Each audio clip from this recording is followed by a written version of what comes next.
Hey friends, and welcome back to a new video. Today we're going to talk about books that changed my life. Now personally, I feel like books are wildly underrated. If you think about it, books are pretty much wisdom packed into this small package that you can take anywhere and is relatively cheap compared to the knowledge and wisdom that is actually in books. It is partly wisdom from people that have achieved amazing, great things, that have been pioneers in their field, or sometimes it's wisdom from people who've lived in the past that had a different type of insight into specific things. Sometimes books are a piece of history that we get to relive, and sometimes books are an insight into the author's mind, into their creative space. So I think books are a great source of information and wisdom and entertainment, and I think we should all read more. Books also let us understand and encounter things we would otherwise never get to experience or live through in our own lives. For example, what it's like to follow a bunny with a vest into a magic world like it is in Alice in Wonderland, or how it's like to live in a totalitarian state under surveillance 24/7 like it is in the book 1984, or what it's like to be the first ever Black First Lady in the United States, like Michelle Obama lets us have an insight into in her biography. If you can't tell, I really love and appreciate books, and today I'm going to share with you 3 books to be specific that have changed my life personally. Now, compared to other videos of this sort, 3 books can seem rather little. For me personally, it takes a lot for a book to truly change my life. There are a bunch of books out there that I find absolutely amazing and I would highly recommend to anyone, but those are just not books that have personally changed my life. Not only does the book have to be absolutely amazing, but it also has to speak to me and impact me in a specific way for it to change my life. So not only am I going to be telling you guys what books these are, what they're about, but also how they specifically changed my life personally. This doesn't mean that this will change your life in the same way that it has changed mine, but it might have the potential to. I feel like reading and absorbing books is also a very personal thing. Everybody receives and likes and interprets books in a very different way. So yeah, let's just get on started. So book number 1 is the 4-Hour Workweek by Tim Ferriss. Now this is a non-fiction self-help book. You guys have probably seen this mentioned quite a few times. It is quite popular. It is very well received as well. Basically, this book teaches us how to escape a 9-to-5 and to design your work life the way you would like to. It kind of talks about Tim Ferriss' experience from going to being a workaholic to redesigning his life and his lifestyle to working 4-hour work weeks, as the title says, and to living abroad, traveling, and just living his life the way he would like to. And if you feel like this sounds too good to be true, I really feel like Tim Ferriss breaks it down very understandably in beautiful steps that you can follow, that are easy to follow. Now for me personally, this book changed my life because I didn't know something other than a conventional 9-to-5 office job was even possible for me.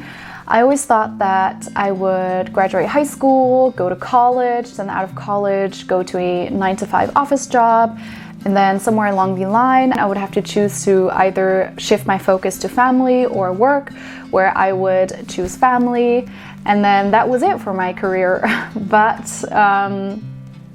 this book really opened up this whole world of possibilities for me that I didn't know existed. No one really told me it was a thing or a possibility to create your own business, do your own thing, work for yourself. So that was great news for me. I, of course, pretty much immediately translated these steps that Tim Ferriss offers up into my life, or tried to kind of incorporate them as much as possible. And this book just got me really excited about life, really excited about the possibilities that I have, the possible future that I get to have, and just got me really passionate about building your own business and doing your own thing. So I would highly, highly recommend this book to anyone that is remotely interested in escaping their 9-to-5 or building their own business and living more of an unconventional lifestyle, I guess. So that was the first book that changed my life, the 4-Hour Workweek. highly recommend. Before you get on with the second book, if you enjoy my videos and you would like to support me, then you can do so on Patreon. In return, you'll get exclusive videos and a personal connection with me. So if you're interested, I'll leave the link for that down below, and enjoy the rest of the video.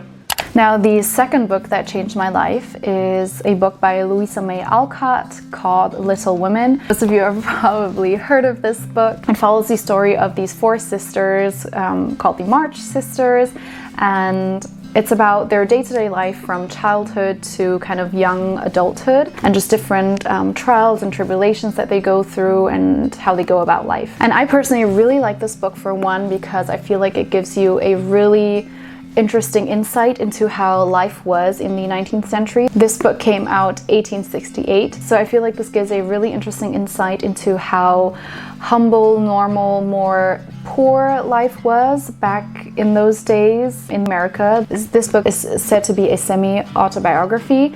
It's said to be based on Louisa and her sisters. So this book personally changed my life because it was a beautiful reminder that even though your life might not be super extravagant, super lavish, super rich, it doesn't mean that your life has to be sad or mundane. These four sisters in the book, they also live more of a simpler life, and even though they are rather poor compared to the others, they're still really happy, even happier than the other rich people in the book, I feel like. They always look on the positive side no matter what they're going through. They support each other, and I feel like this book really shares beautiful values that can be forgotten nowadays sometimes. As I said, the four sisters, they support each other no matter what. They support their family, their really close friends, and the book also talks about the importance of honor, faith, and charity, and that it's about leaving a good mark in the world, and about being humble, and that it's not about wealth or money or status and things like that. They would rather live a simple,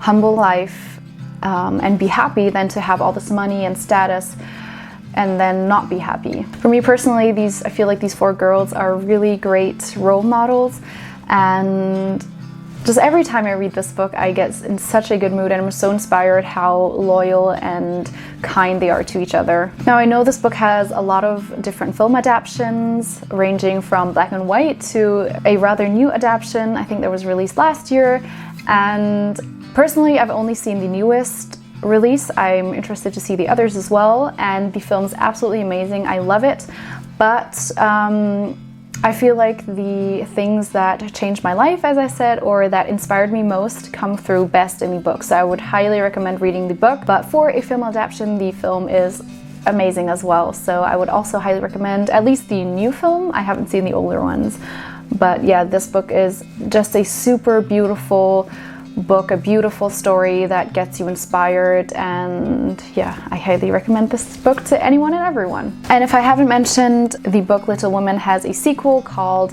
Good Wives. Oftentimes, both these stories are known as Little Women combined. The films talk about both these books combined. In some cases, these books are released in two separate editions, so just be aware of that. I didn't know that at the beginning as well, but it is originally a sequel, just to keep that in mind. Now, book number 3 is The Alchemist by Paulo Coelho.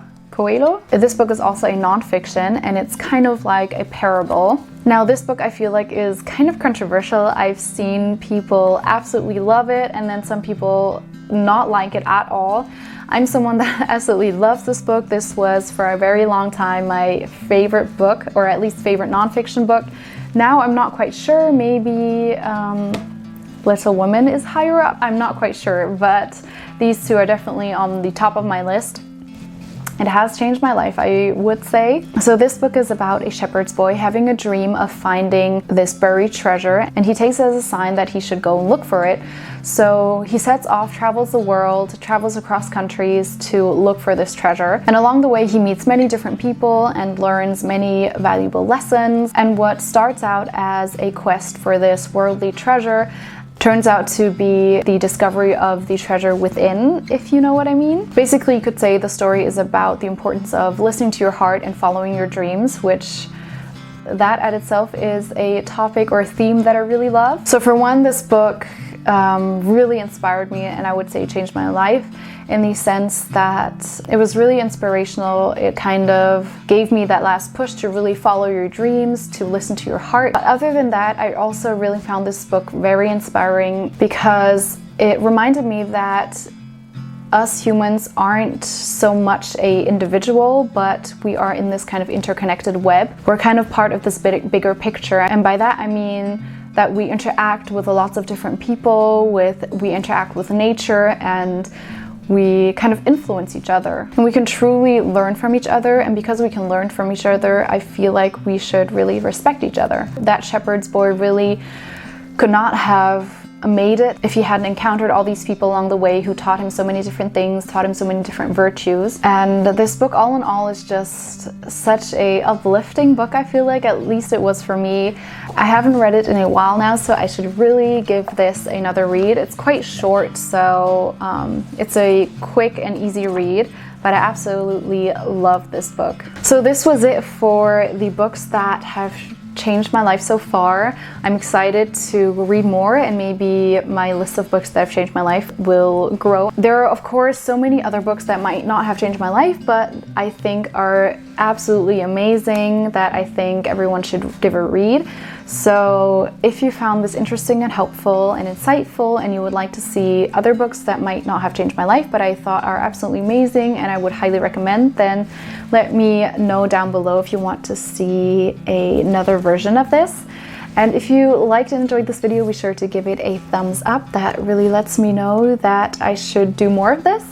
And if you want to see more on my channel, I do lots of fun things on kind of self-help, mental health things, but also on physical health surrounding food. I'm a really passionate home cook, and yeah, my channel is just a lot of fun. So check out my channel and subscribe if you want to see more. I currently post twice weekly, and I just want to thank you guys for watching and hope you are well, hope you're staying safe, and I'll see you guys in my next video. Bye!